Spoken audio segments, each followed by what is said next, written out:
Hey guys, we're back with A Matter of Life and Maiden, the podcast of the Beast. Today we're talking about the 11th studio album by Iron Maiden, 1998's Virtual 11. Second album to feature Blaze Bayley after the departure of Bruce Dickinson in 1993 after the Fear of the Dark World Tour. A little different than the X Factor. If you listen to the X Factor, the album we reviewed on the previous podcast episode, you'll know that it's pretty dark, kind of gloomy sounding, very atmospheric. This is more of an upbeat album. Still featuring Blaze, but a lot more upbeat. I mean, this came out in 98. X Factor was 95. And 1995, Steve gets divorced in 1993. So when he writes the X Factor, he's going through some really, hard times in his life. Bruce just left. He got divorced. But now when this album comes out, he's been divorced for 3 years. So he had some time to recover, some time to heal. And it's a lot more upbeat. Let's dive into the X Factor. First song on the album is Future Real. You dive into Virtual 11. Excuse me. Virtual 11, shit. I'm thinking Blaze, I'm just thinking Blaze in my head, and yeah, you're right. It's Virtual 11. Excuse me. Yeah, let's not do the X Factor again. Yeah, Virtual 11. I think Future Real is one of the better songs off the whole entire album. Yeah, I do too. I like the opening. I mean, it just sets the tone of, what... Virtual 11 is kind of like another one of those, Steve's doing these, thematic albums, and that's kind of the theme of the album here. This is kind of futuristic virtual reality kind of world, and that's what Future Real is about. That's what it is too, and I also think it's a course correction to a certain extent. I think that Steve realized that he tried to be dark on No Prayer. No Prayer was dark humor. Fear of the Dark was more serious and dark. X Factor was just depressing dark dark life. I mean, nihilistic. Yeah, nihilistic. And he realized that's not working anymore, so he tries to be more upbeat. And I think right now he's starting to regret the decision he made to tell Bruce and Adrian that we can't keep being progressive. That's not what Maiden's about. Because Matt said on earlier podcasts, over here in the States, people really didn't appreciate the sound of Somewhere in Time or Seven Son of a Seven Son. They were extremely progressive albums. Amazing. I mean, I love that sound personally. But back then in 86 and 88, nobody really cared about that kind of stuff. They didn't think it sounded like Iron Maiden. So I think Steve's trying to course correct here, and we'll see what happens after this album. But Future Real, like you said, man, it really sets the tone for the album. Really futuristic sounding. The lyrics are good. The riffs are good. I love it. And I think it's a great song. I think it's a great song for the album. It's a good song. Yeah, I mean, I especially like the version they did with Bruce when he came back to the band, the live version. This song live is a lot better than even the studio version. It has that energy and that feeling, and like I said, it's up there with Be Quick or Be Dead is one of the better rockers of the 90s Maiden. Yeah, if I'm comparing it to something that's, when I say Steve's trying to go back to that progressive sound in the 80s, it reminds me of Deja Vu from Somewhere in Time. The way it sounds. Yeah. It kind of reminds me of Deja Vu. Yeah, I can hear that. Obviously, it's, you don't have Bruce, and I think this album is taking Blaze a little bit out of his comfort zone, though. I agree. And that Blaze did the dark sounding, gloomy stuff really, really well. It's his voice. But this is you're getting a little bit more classic Maiden sound. Mm-hmm. And you're getting a little more energy, a little more upbeat, and that's kind of what Maiden was known for. So we're kind of find out here if Blaze can handle it or what. We're going to find out what is real, Future Real. And Blaze does a really great job on Future Real, but the next song, The Angel and the Gambler. For the longest time, this might have been, well, it was for the longest time, my least favorite Maiden song of all time. Yeah. More recently, though, especially after listening to the albums, for doing this podcast for the purpose of it and listening to them over and over again, I would take The Angel and the Gambler probably over at least 10 or maybe even a dozen songs as being the worst. It's still pretty bad. It's still pretty bad, but what's that say about those other 10 or 12 songs, I think what really gets me about Angel and the Gambler is its repetitiveness. It's not that it's not catchy. It's not that the music is that bad. It's not that it's bland. It's just super repetitive. It's almost 10 minutes of similar stuff over and over and over. I will say the one highlight of the song for me is they did a studio edit version or something like that of the single version. Yeah. It was only 4 minutes long. It's definitely not as bad, yeah. and it's a lot better. They extended this one to make it like over 9 minutes, and it's like he says, oh boy, he says the chorus like 22 times. Yeah, it's repetitive. It's rough. But I will say, my favorite lines in the song, I do like the way Blaze sings the part where he's like, adrift on the ocean, afloat in a daydream, or lost in a maze, or blind in the haze. I like that. The way he sings that.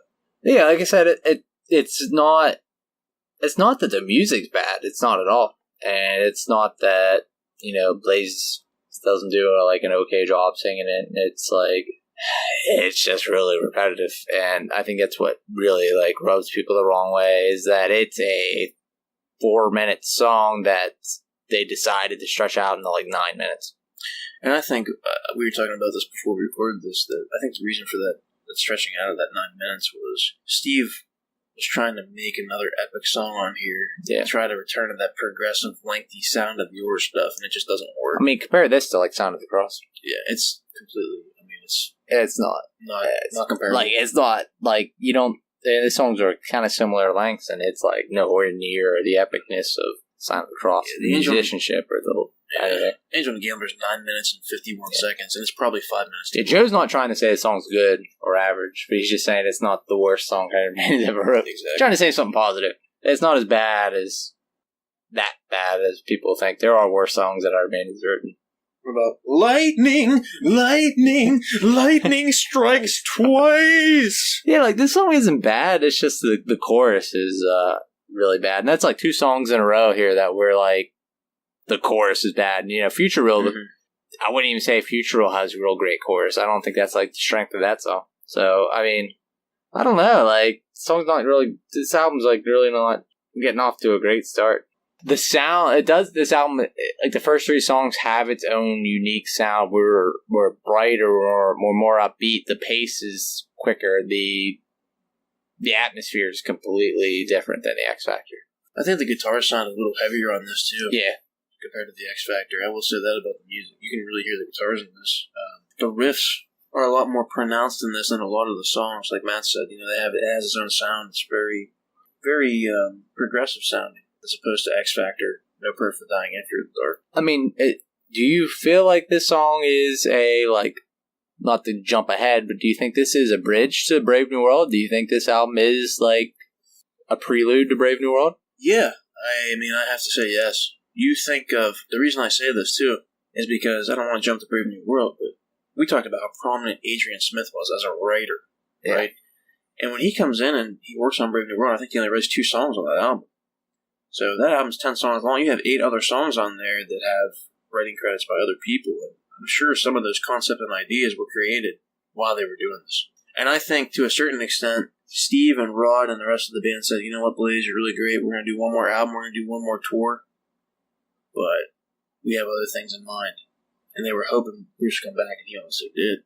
So they saved some of those songs for Brave New World in hopes that he would return gladly. Yeah, I mean, I think it's just hard to underestimate what resurgent Bruce would bring to the band, Brave New World, and the returning musicianship of Adrian Smith. But, like, I do kind of see that this album is that brighter sound that they haven't had since Seven Son, probably, and that it's more progressive than they have been since Seven Son. Though I don't think the songs are nearly as good as Seven Son or as Brave New World will be. But there is a positive in this album.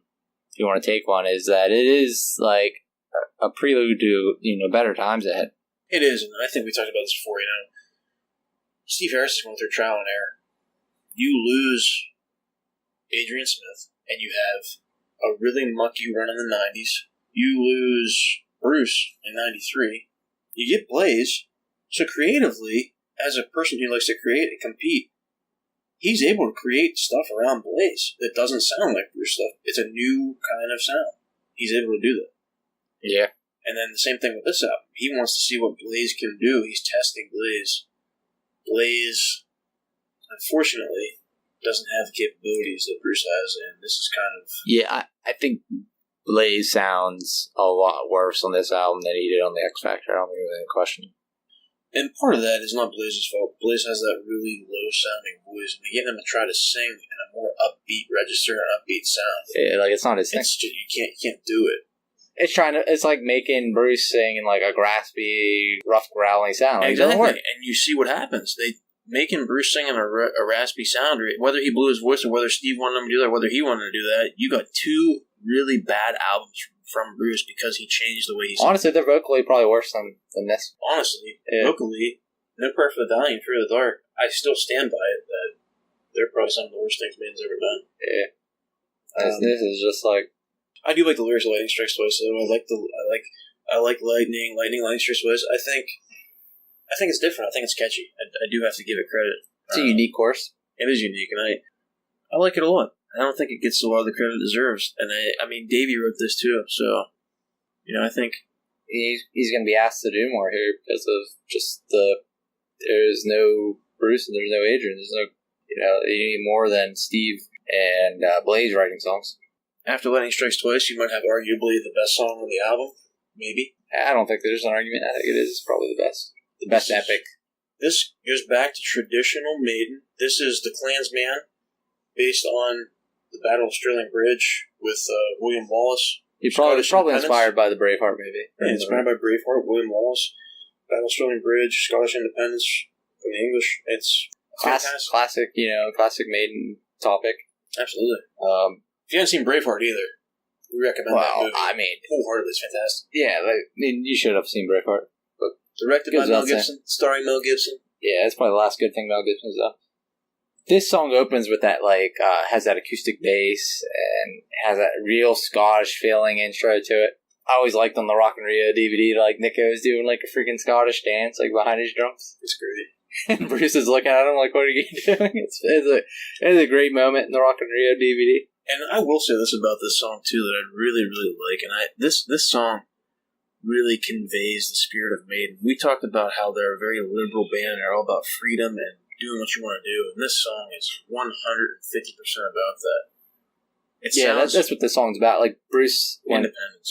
When he always introduced it as in Rock and Rio, he said, this song's about freedom, which should be something familiar to you all, but which sometimes is not. Exactly. And I think it's an amazing song. Like we said before when we were talking about our earlier podcast, in the 90s there were diamonds in the rough, and this is one of those diamonds. I mean, this is... I'm not going to say it's as good as Sign of the Cross, but it's really good. I mean, they're playing this on the Legacy of the Beast tour too now. So, for them to play that... I always look at the lyrics, it feels good to be proud and to be free and a race that is part of a clan. I mean, I always like that line. My favorite line is, not alone with a dream, just a want to be free, with a need to belong. I am a Klansman. Not only does it talk about freedom, but it also talks about being a part of something bigger than what you are. And that's Maiden in general. Yeah. I mean, it's beautiful. It's fantastic. I love it. Yeah, I mean, there's a lot of great lyrics in the song. If our ancestors could hear what is happening now, they would turn in their graves, they would all be ashamed. Oh, no, we can't let them take anymore. No, we can't let them take anymore. The land of the free. Yeah, this song is probably it's one of the more complex Maiden songs of the 90s, if not the most, along with Sign of the Cross. These are the two epics of the 90s. They're actually true epics. I like the intro too. Yeah. I mean, I probably like Sign of the Cross a little bit more. Oh, me too. But they're also playing this song on the Legacy of the Beast tour, which would be cool to see. Hopefully, if you're out there, Maiden, come to America, please. Absolutely. Somewhere close to the Northeast. This is a vision Matt and I talked about, Legacy of the Beast. Okay, I know we're kind of going on a tangent here, but we're going to talk about it anyway because Klansman is on Legacy of the Beast. We think it's a good song. We want to hear it. Maiden, if you're listening. Jiffy Lube Live, DC, please go. Boston Music Center, Cuyahoga Falls, Ohio, please go. What was that place called? Pittsburgh. Burgestown. Post-Gazette Pavilion? Yeah. Please go. We will come pay for those shows. We want to see 3 in a row. We're doing it. I mean, I'm going to use my whole vacation to see you guys. Yeah. Please. I don't care what it costs or what we have to do. I want to see it. I mean, and honestly, we don't, we're really going off on a tangent, but we don't have that many more chances to see Iron Maiden, probably. So. Yeah. And that's another thing about this album, too. Iron Maiden, we're fans and we appreciate the stuff that maybe other people don't like. Matt said this before on many albums. I will fairly criticize Steve Harris. I will fairly criticize these albums. I'm quoting him here. This is what he said. As much as he's done that, we don't really, maybe we don't give him enough credit that he deserves. I mean, there's stuff that he put out that's been bad, but we don't know what he experienced in his life. We're just thankful that we're fans, and the guys have come together, and they're back on track. To be honest, Virtual 11 is a big part of that. It's a trial and error learning experience, and Steve learned that he needed Bruce back to be Iron Maiden, and that's what he learned. Not to take anything away from Blaze, but I give him credit for stepping into their shoes and trying to fill the void of Bruce Dickinson. That's a huge step. Nobody can do that. Yeah, nobody's. I don't care who you are. Even Halford, as great as Halford is, Halford can't even do that. There's no way. Bruce is one of a kind. There is nobody else like Bruce Dickinson. Nobody. So kudos to Blaze again. What about When Two Worlds Collide? When Two Worlds Collide. Yeah, I mean, it's kind of like we were talking on X Factor about those songs that are kind of the same-ish songs. Yeah. This is kind of like how when I think of Virtual 11, this is kind of like a song I think about. Two Worlds Collide. When Two Worlds Collide is probably one of my least favorite songs on the album. I don't think it's very catchy. It doesn't really draw me in. And that's something to say about this album, because a lot of the stuff is really upbeat, and it does kind of draw you in. I mean, even though it might be not fantastic, I don't know. Yeah, I always like the lyric up. For the 100th time, I checked the declination. Now the fear starts to grow. Even my computer shows there are no errors in the calculations. I mean, it's kind of ridiculous lyrics. It's kind of corny, but it's probably one of my, if not my least favorite on the album. Yeah, I think it's up there as the worst songs that Iron Maiden's ever wrote.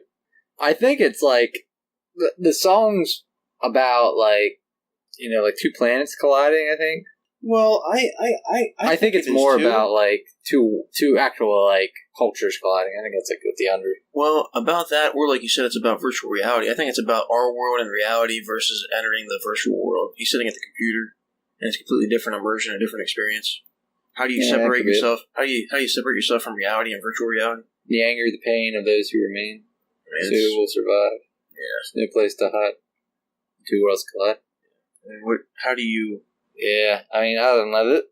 This album's I hate to say it, it's pretty generic so far. I mean, the Klansman's good. Future Real's, a decent rocker, but not real impressed.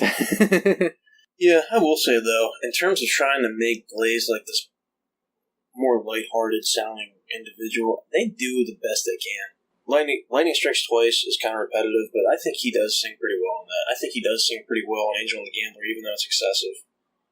The first 5 songs, this is the weakest one. I think the rest are actually okay. I mean, they're decent. Trying to squeeze as much potential out of him as he can. I got to give him credit. He tries as hard as he can. It's just not what he does. I mean, if Bruce was to do that, obviously it sounded a lot better. You can hear Future Real live, and he just destroys it. You hear Klansman live, he destroys it.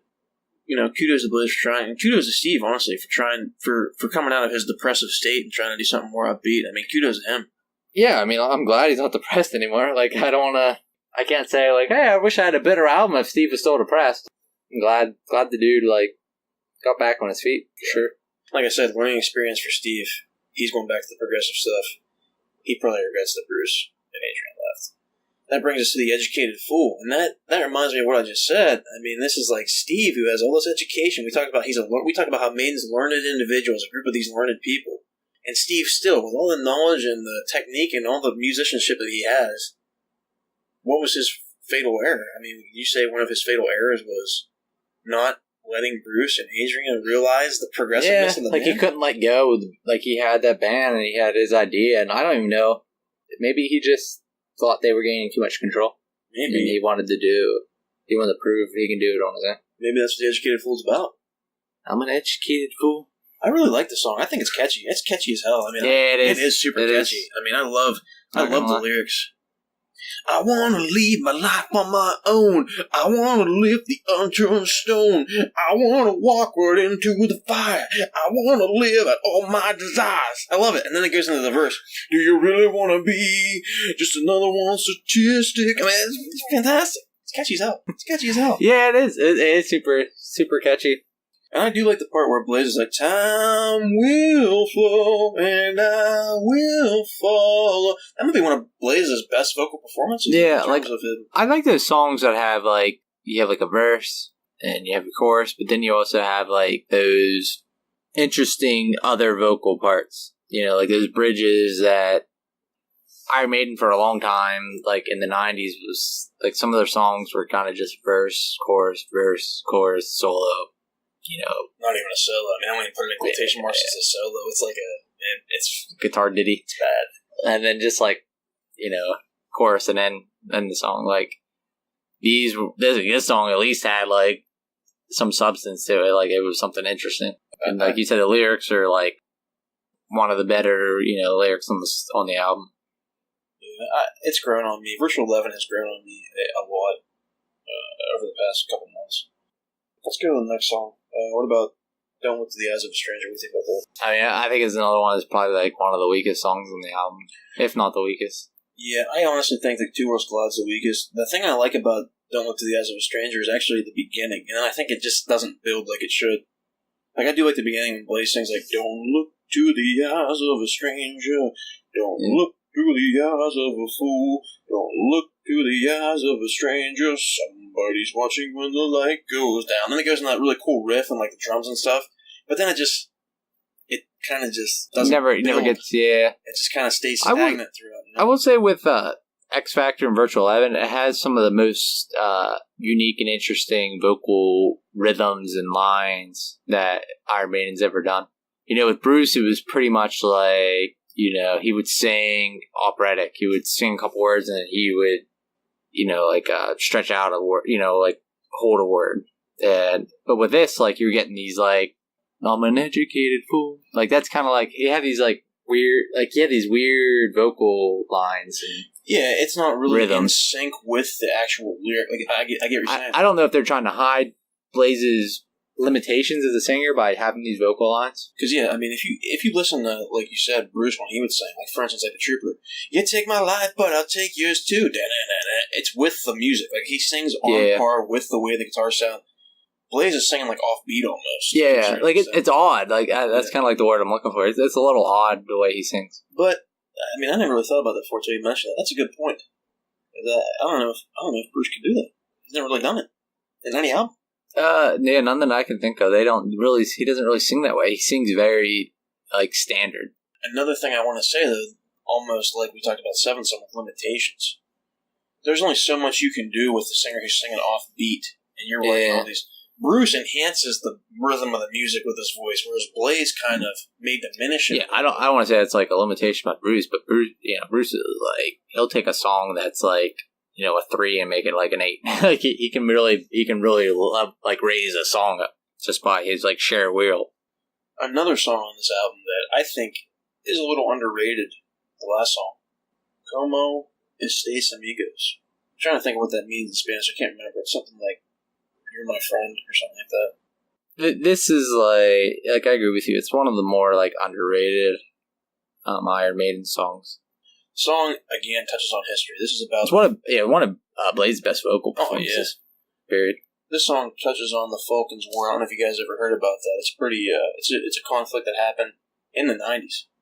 I think it's about the Argentinians. Apparently, there was an Argentinian island, the Falkland Islands, off the coast of Argentina, and they're technically owned by the United Kingdom. But Argentina wanted independence for those islands, and they went down there and tried to defend them to retaliate against the British control.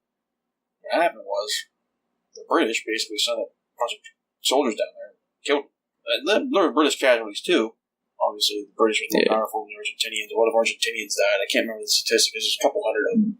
But yeah, I looked up the song. What it means in Spanish. It means "How are you, friends?" How are you, my friends? I knew it had something to do with friends. Obviously, amigos. So, I mean, I think coming from a British band singing this song about, you know, they it's almost Spanish, apologetic to like, a certain extent.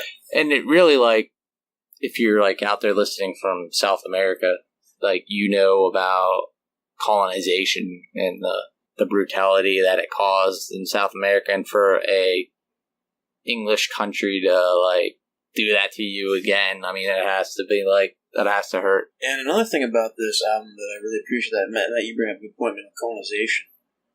Run of the Hills. Yeah. I mean, Steve Harris talked about how it was kind of bad for... Look at the, juxtaposition between these two songs. It's pretty stark. This is Steve trying to return to Maiden form. It's about progress. This is about him trying to return. And, I think it's... I don't think the album gets enough credit it deserves. I think X Factor is overlooked, but I also think that Virtual 11 is an overlooked album because it's Blaze. I mean, what do you think of this song, like when he says, "No more tears, if we live for 100 years, amigos, no more tears"? No more tears, no more tears, if we live for 100 years, amigos, no more tears. Is that like Steve saying, like, no more? We're not going to do this again? Is that like him? Yeah, man. I think it's a theme that runs through every single song he writes about war. You see it on later stuff, For the Greater Good of God.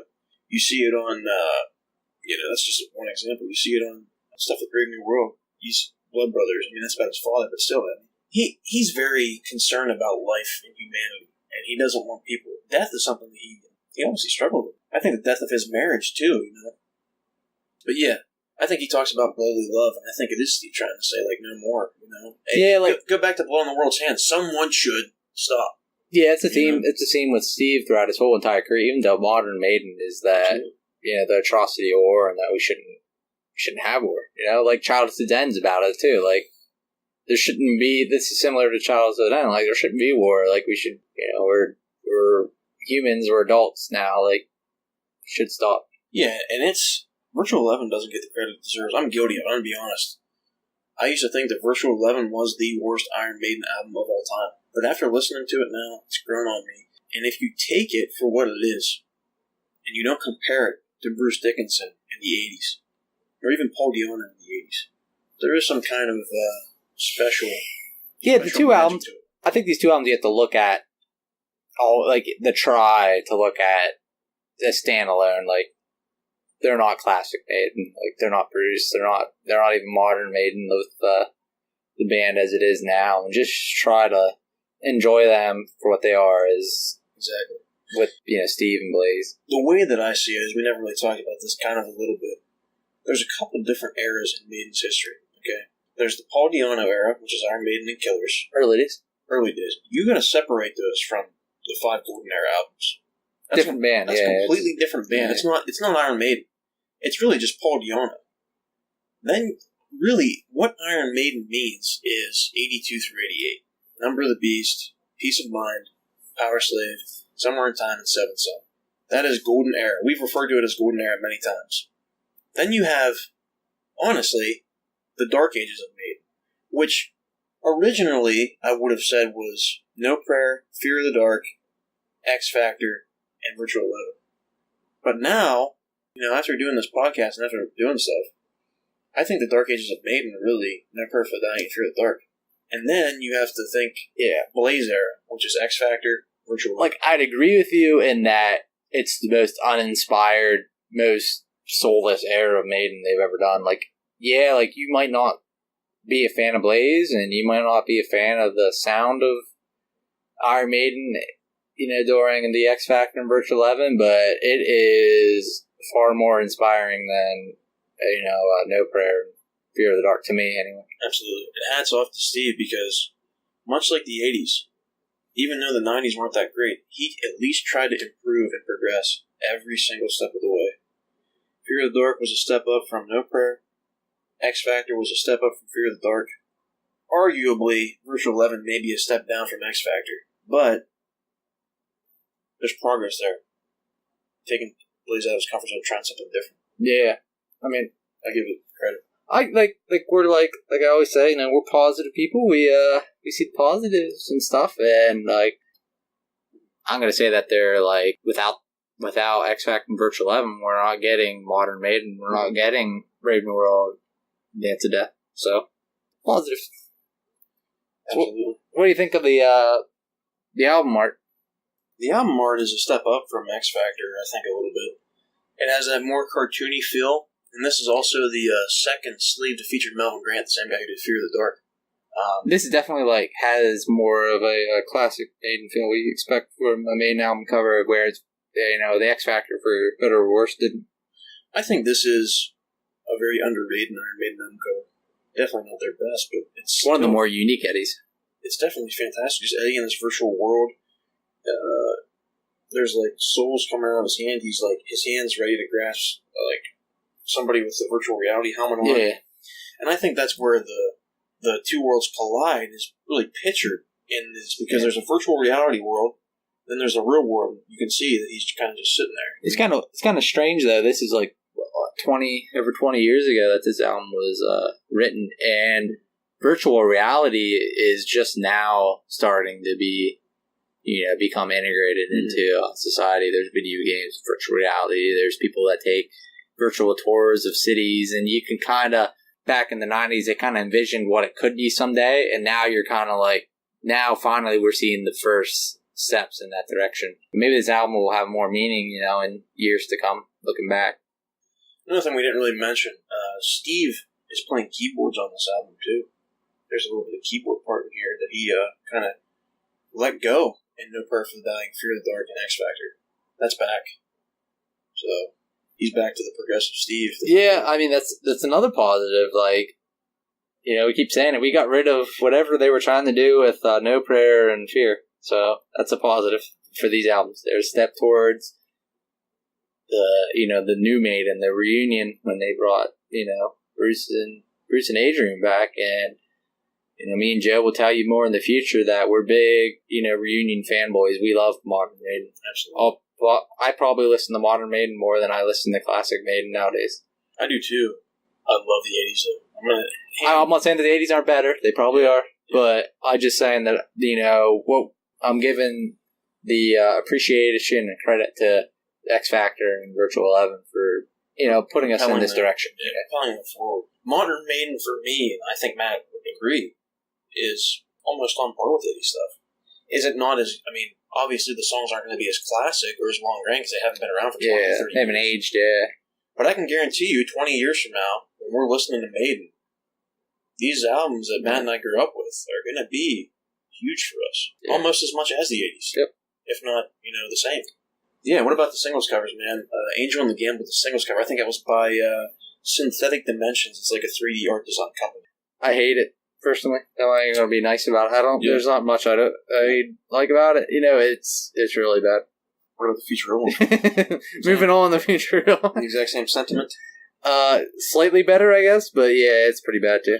The Synthetic Dimension sleeves are pretty bad. I agree with Matt. I don't like the futuristic looking digitally 3D Eddie. I don't like that at all. They kind of do that again with Dance of Death. Yeah, why? I don't know, but there are sleeves. I think Derek Riggs might have did one, or some other people drew some other alternate sleeves for like the live versions of these that are actually really. Yeah, if you can get the Future Real Derek Riggs poster, like if you go look that up, it's all like hell of a lot better than the Future Real single cover. Is terrible. Yeah, and there's an Angel the Gambler alternate. There's two of them. There's one where he's on like a riverboat with the wheel in the background. There's one where he's sitting at a table playing cards, and there's like a skeleton hand and another hand, and it looks badass. Like they're actually really good. That's the one they make a lot of shirts out of. I've seen people wear. So, but because they don't really count as we can't count single them. Covers, we can't count them. So we got to take this. The album sleeve, much like we said with Fear of the Dark, the album sleeve is pretty good, but the singles. Yeah, overall, it's pretty terrible art. I think if you have to average it up. Overall, in terms of art, I'm probably going to give it a 4. Yeah. I'm like right there with you. The listenability. Production. What about production? Let's production first. Barnyard Studios again. Same people. Steve Harris. I keep saying it sounds like it was made in a barn. Yeah, it's definitely brighter than X Factor was. I'm still not a fan of the sound. It's the guitars. A little heavier, but still pretty thin. They are, but they're not to my liking, the sound of them. Yeah, like Steve's bass doesn't sound real great. I don't like it. I don't really like the production of it.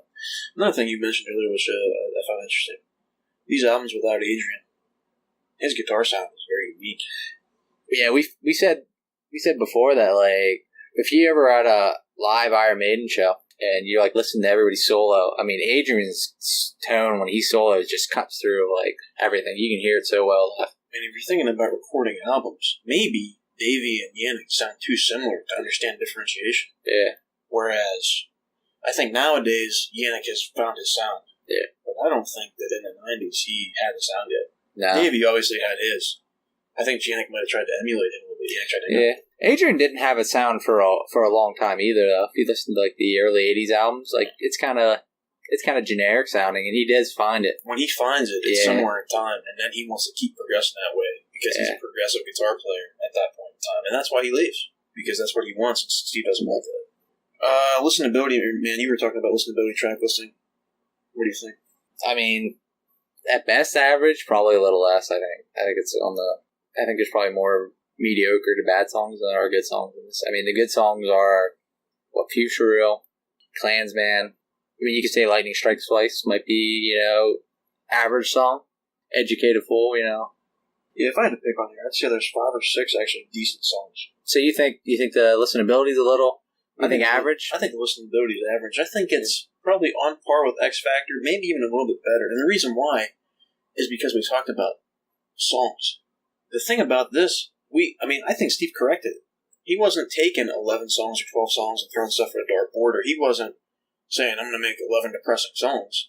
This actually has a little bit of flavor and flair to it. And I think that having a less number of songs, this is a prime example we talked about before, actually enhances the listenability of the album. Because you only have 8 songs. And if 5 of 8 songs are good or decent, that's pretty good.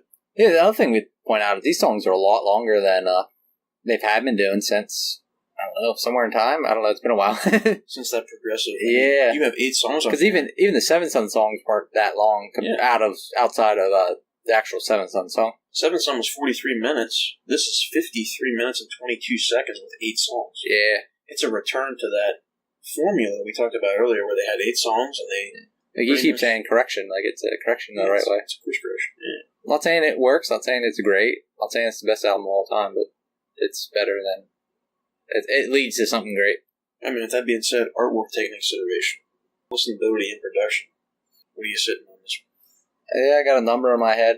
Taking it all in, I'm going to give it like a 4. You're giving it a 4? Yeah. Yeah, you're definitely harsher than I am for that. I'm actually going to give this one a 6. 6? 6 out of 10. It is the biggest difference we've had on any album.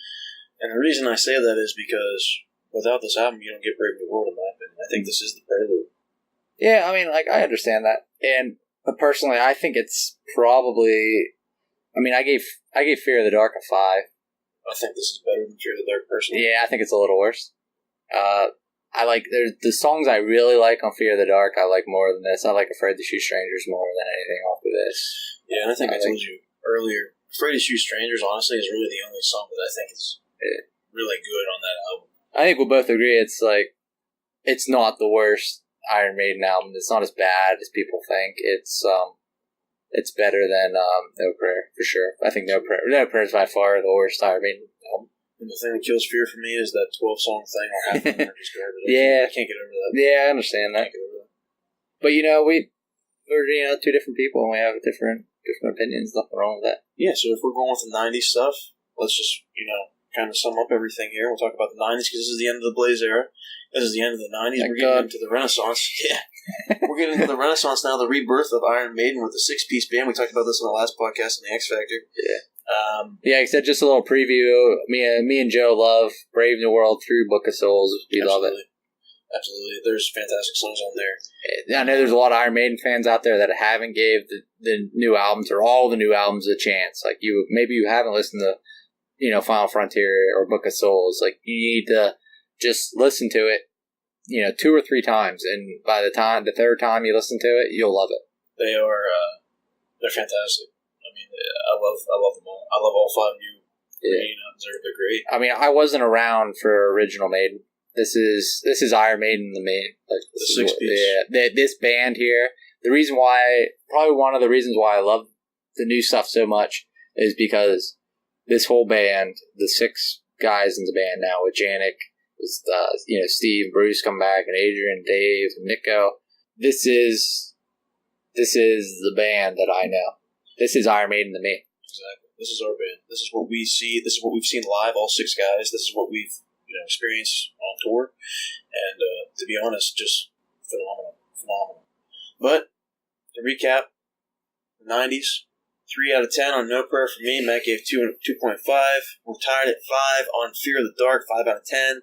Moving on to The X Factor. I gave that album a 7 out of 10. Matt gave it a 7.5. And right now, the biggest discrepancy between our rankings, Matt gave Virtual 11 a 4 out of 10. I gave it a 6 out of 10. We just talked about the differences there, why we think those things. But yeah, give Virtual 11 a listen. Give X Factor a listen. I think it's definitely the most underappreciated era of Maiden. Absolutely. Underappreciated. And I would say this. I am still very, very bitter with Fear of the Dark and very, very bitter with No Prayer for the Dying. I would not even recommend listening to those albums, to be honest with you.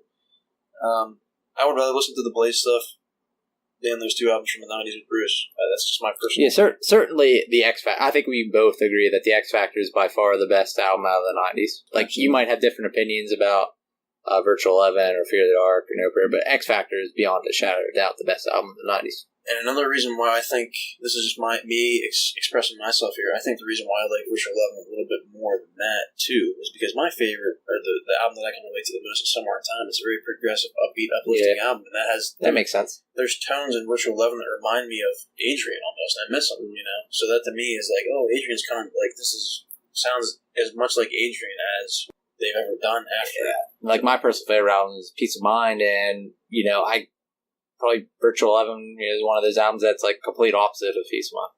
So, give the 90s a listen, guys. Except for No Prayer for the Dying and Fear of the Dark. No, I'm just kidding. Listen to them. No, seriously, don't listen to No Prayer. Give Blaze a chance. Blaze deserves some recognition. I mean, he churned out an album in the X Factor that was pretty good, and if you take Matt and I's disparity and you cap Virtual 11 off at a 5 because he gave it a 4 and I gave it a 6, and we meet in the middle, that's still pretty good. Not fantastic, but it's okay for Iron Maiden and that album.